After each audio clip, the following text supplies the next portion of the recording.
संपूर्ण राज्यामध्ये ज्या कुर्डू गावाची चर्चा सुरू आहे आणि ज्या राष्ट्रवादीचे तालुका अध्यक्ष बाबा जगताप यांची पण चर्चा सुरू आहे, ते बाबा जगताप आपल्यासोबत आहेत। काही गोष्टींच्या प्रश्नांची उत्तरं या ठिकाणी त्यांच्याकडून मिळणं अपेक्षित होतं का त्यांचे 2-3 दिवसापूर्वी आपण वेगवेगळे इंटरव्ह्यू बघतोय, मात्र अनेक प्रश्नांचा उलगडा होत नाही की तुम्ही सांगताय आमच्याकडे परवानगी होती आणि आता प्रशासन म्हणतंय गुन्हा दाखल झाले सरपंचावर तुमच्या, आणि स्वतः कलेक्टर कार्यालयाकडून देखील तशी माहिती येते की बाबा परवानगी नव्हती। काय एकंदरीत माहिती मीडियासमोर ती जरा चुकीची आणली जाते।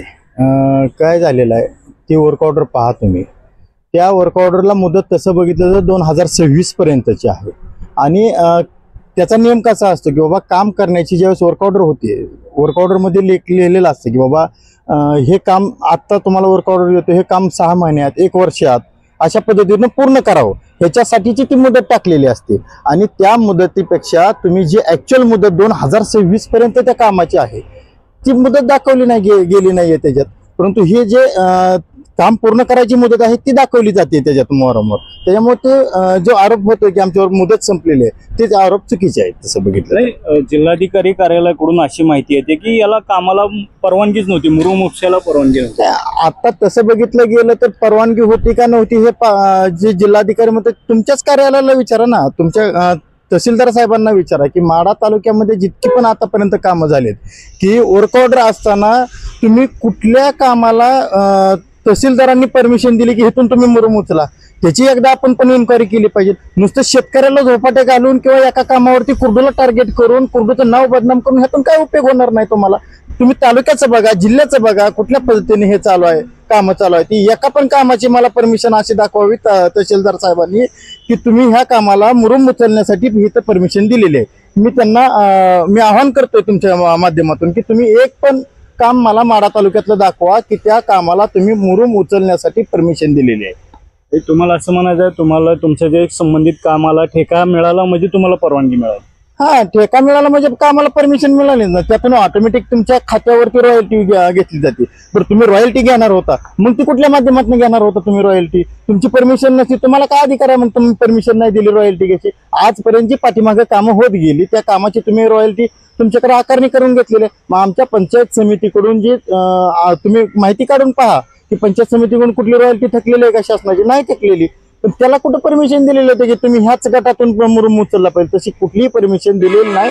आजपर्यंत चालू होतं ते सगळं हे चालू होतं, परंतु ज्यावेळेस कुर्डू सारख्या गावामध्ये अन्याय शेतकऱ्यावरती अन्याय होतोय त्यावेळेस कुठेतरी तुमचं प्रशासन जागं होतं, तुम्हाला कागदाला कागद लावावा लागतो आणि आमच्यावरती आमच्या गावाची बदनामी करण्याची वेळ या ठिकाणी आलेली आहे।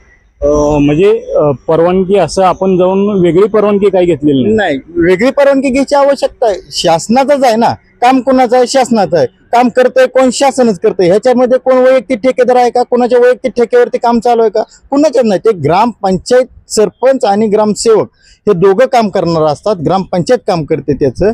त्याच्यामुळे ह्याच्यात वैयक्तिक कोण ठेकेदार नाही आणि त्या ठेकेदारावरती ठेकेदाराचा विषय नाही, त्यामुळे ती वैयक्तिकचा विषय येत नसल्यामुळं ती रॉयल्टी जे असेल, त्याचे GST असेल, त्याचे शासनाचे काय टॅक्स असतील ते ऑटोमॅटिक त्या बिलातून कट होऊन जातात। त्याच्यामुळे काय हे विषय येत नाहीयेत परमिशन घ्यायचा, तुमच्या परमिशनच चालू आहे ना सगळं। खासदार धैर्यशील मोहिते पाटलांनी देखील कारवाईची मागणी केलेली आहे, तसं पत्र दिलेलं आहे, काय कसं बघता याच्यावर? भैया साहेबांना माझी एक विनंती आहे, भैया साहेब आपण ह्या जो पाठीमागे माझ्या गावचा बेंदवड्याच्या पाणी प्रश्नाचा जो विषय होता, भैया साहेब त्या बेंदवड्याच्या पाण्या प्रश्नासाठी हिवाळी अधिवेशन नागपूर येथे मी आणि माझ्या गावकऱ्यांनी, माझ्या सगळ्या सहकाऱ्यांनी आम्ही गेले त्यावेळेस 19 दिवस त्या ठिकाणी उपोषण केलं होतं।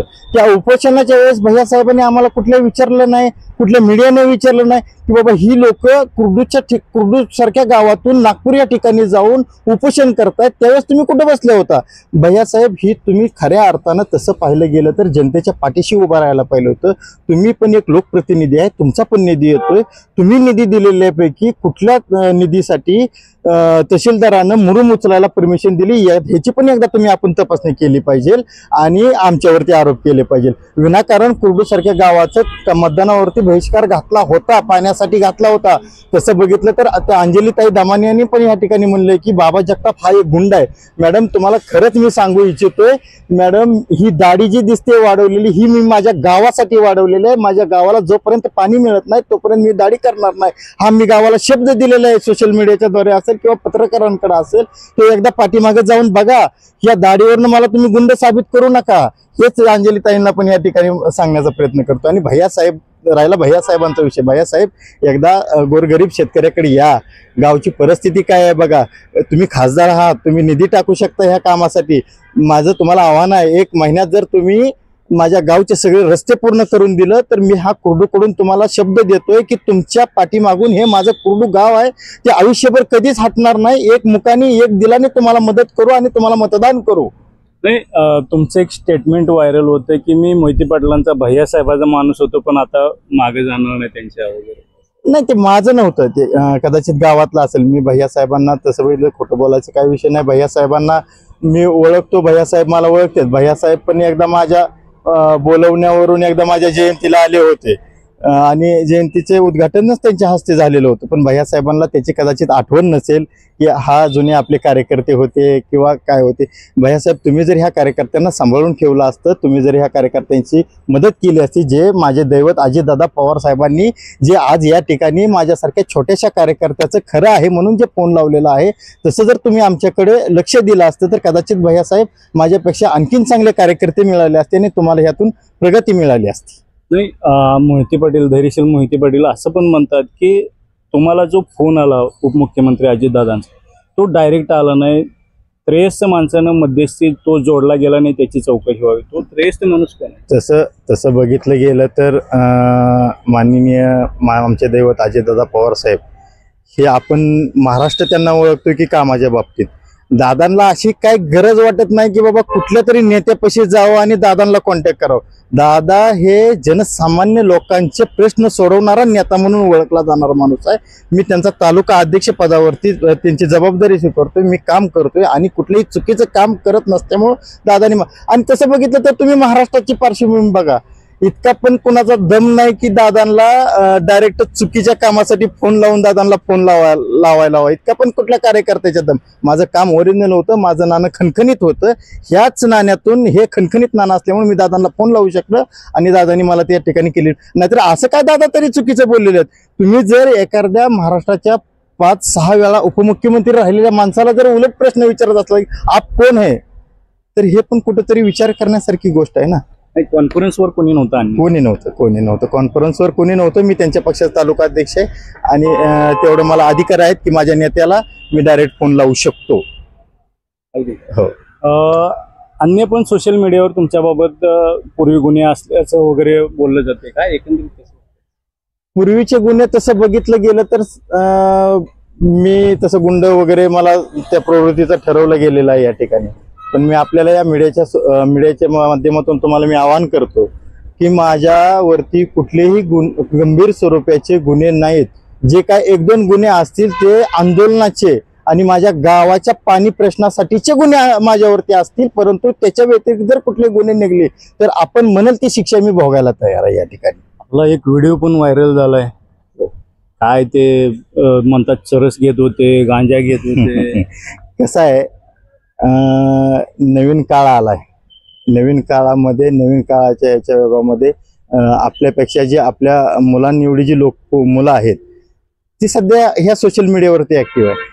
कुणीतरी गावातून खोडसळपणा करून हे तंत्रज्ञानाचा वापर करून मी त्या ठिकाणी ते एक स्प्राईटची बाटली पेत होतो. स्प्राईट वगैरे ते उन्हातून आलेलो होतो, स्प्राईट पेत होतो. कोरोनाचा काळ होता, त्या काळामध्ये कुठेतरी शांत निवांत बसून मी ते स्प्राईट पेत होतो आणि त्याचा कुठेतरी हे तंत्रज्ञानाचा वापर करून त्या ठिकाणी तो व्हिडिओ बनवला आणि त्या व्हिडिओच्या माध्यमातून माझी कुठेतरी बदनामी करायची त्या हेतूने तो व्हिडिओ व्हायरल केलेला आहे.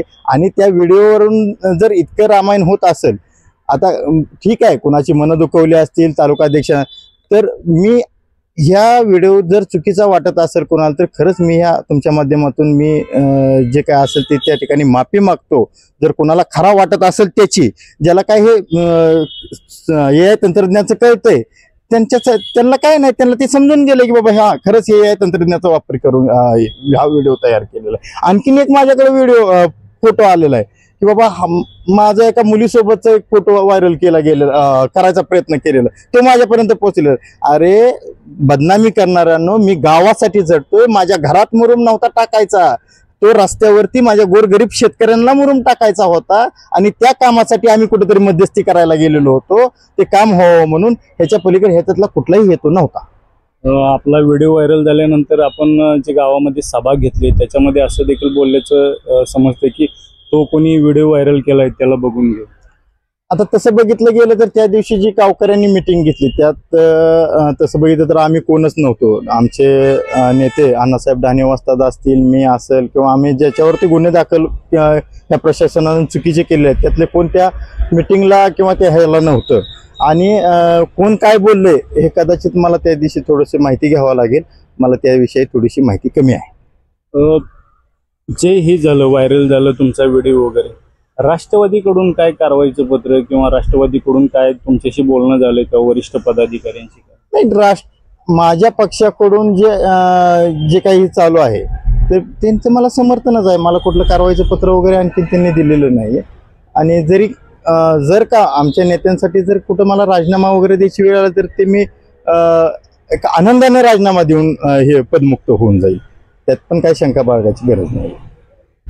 तर हे होते राष्ट्रवादीचे तालुका अध्यक्ष बाबा जगताप यांनी सांगितलेलं आहे पक्षाचा जो आदेश असेल तो मानला जाईल, पक्षासाठी जे काही आदेश येईल तो मानण्यास मी तयार आहे, असं देखील त्यांनी या ठिकाणी शेवटच्या वेळेस सांगितलेलं आहे. मुंबई तकसाठी विजयकुमार बाबर, सोलापूर.